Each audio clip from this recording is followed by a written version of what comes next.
warahmatullahi wabarakatuh. Perkenalkan, nama saya Alinda dari Sekolah Tinggi Ilmu Ekonomi Makassar Maju. Prodi yaitu akuntansi. Saya akan mempresentasikan mata kuliah yakni pendidikan kewarganegaraan. Bagian keempat yaitu Bhinneka Tunggal Ika. Bhinneka Tunggal Ika, faktor-faktor pendukung karakteristik, sifat, ciri khas, serta keunikan suatu bangsa terdiri dari yaitu 1.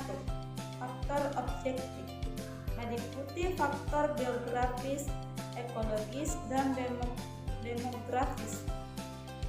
Yang kedua, faktor subjektif, meliputi faktor historis, sosial, politik, dan kebudayaan. Bagian A. Dasar hukum lembaga negara Bhinneka Tunggal Ika. 4 simbol negara sebagai jati diri dari identitas NKRI. 1. Lembaga lambang negara Garuda Pancasila dengan semboyan Bhinneka Tunggal Ika. 2. Bendera negara, bendera merah putih. 3. Bahasa negara, bahasa Indonesia. 4. Lagu kebangsaan Indonesia Raya.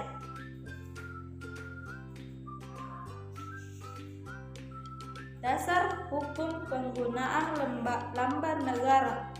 1. Kitab Undang-Undang Hukum Pidana yang mengatur kejahatan yang menggunakan bendera merah putih, penodaan terhadap bendera negara sahabat, penodaan terhadap bendera merah putih dan lambang negara Garuda Pancasila, serta penggunaan bendera merah putih oleh mereka yang tidak memiliki hak menggunakan seperti terdapat pada pasal 52A, 142A, pasal 154A, dan pasal 473.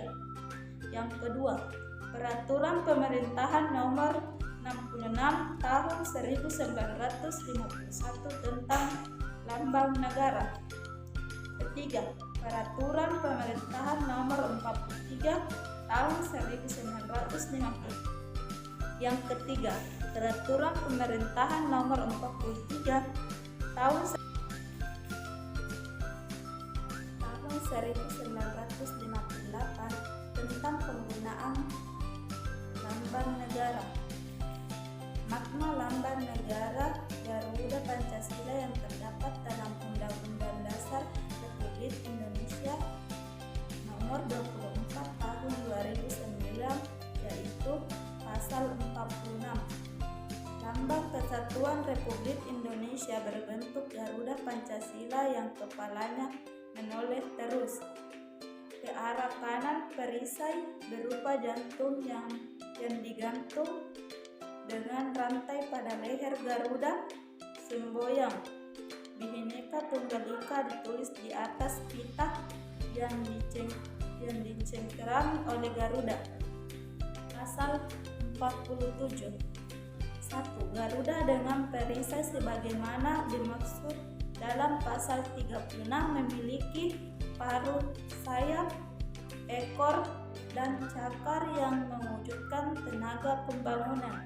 Kedua, Garuda sebagaimana dimaksud pada ayat 1 memiliki sayap yang masing-masing berbulu 17, ekor berbulu 8,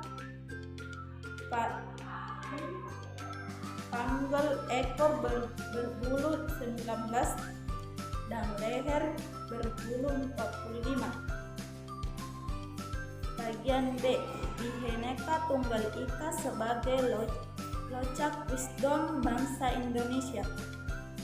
Burung Garuda merupakan kekayaan satwa Nusantara. Sebagai seekor satwa, burung Garuda mampu terbang tinggi dan hal ini melukiskan cita-cita bangsa Indonesia sedangkan Seloka Bhinneka Tunggal Ika yang melambangkan realitas bangsa dan negara Indonesia yang tersusun dari berbagai unsur rakyat yang terdiri atas berbagai macam suku, adat istiadat, golongan, kebudayaan, dan agama wilayah yang menyatu menjadi bangsa Indonesia Bhinneka Tunggal Ika. Secara legislatif berarti beda itu satu itu.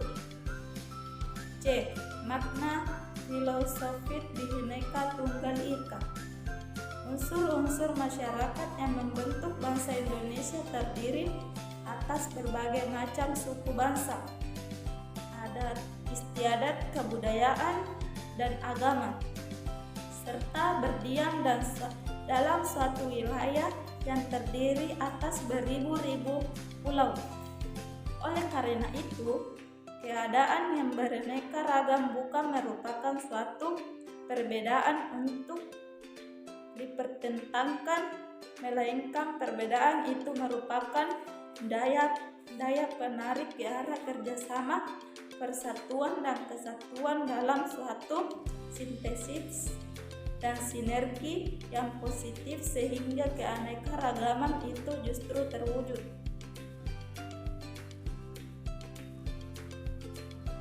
Unsur-unsur yang membentuk nasionalisme bangsa Indonesia yaitu bagian A. Kesatuan sejarah. Bangsa Indonesia tumbuh dan berkembang dari suatu proses sejarah, yaitu sejak zaman prasejarah, zaman Sriwijaya, Majapahit, kemudian datang penjajah tercetus sampai pemuda 1928 dan akhirnya memproklamasikan kemerdekaan pada tanggal 17 Agustus 1945. Bagian B. Kesatuan nasib. Bangsa Indonesia terbentuk karena memiliki kesamaan nasib, yaitu penderitaan penjajahan selama 3,5 abad dan memperjuangkan demi kemerdekaan secara bersamaan dan akhirnya mendapatkan kegembiraan bersama Tuhan Yang Maha Esa tentang kemerdekaan. Bagian C. Kesatuan kebudayaan. Walaupun bangsa Indonesia memiliki keanekaragaman kebudayaan, namun keseluruhannya merupakan satu kebudayaan, yaitu kebudayaan nasional Indonesia. Bagian D. Kesatuan wilayah. Bangsa ini hidup dari mencari penghidupan dalam wilayah Ibu Pertiwi, yaitu tumpah darah Indonesia. Bagian E. Kesatuan asas kerohanian. Bangsa ini sebagai satu bangsa memiliki kesamaan cita-cita, kesamaan pandangan hidup, dan filsafat hidup yang berakar dari pandangan hidup masyarakat Indonesia itu sendiri, yaitu pandangan hidup Pancasila. Menurut paham negara kesatuan, negara bukan terbentuk secara organisasi, tetapi negara berbentuk atas kodrat manusia sebagai makhluk individu dan makhluk sosial. Hakikat negara kesatuan bahwa negara adalah masyarakat itu sendiri.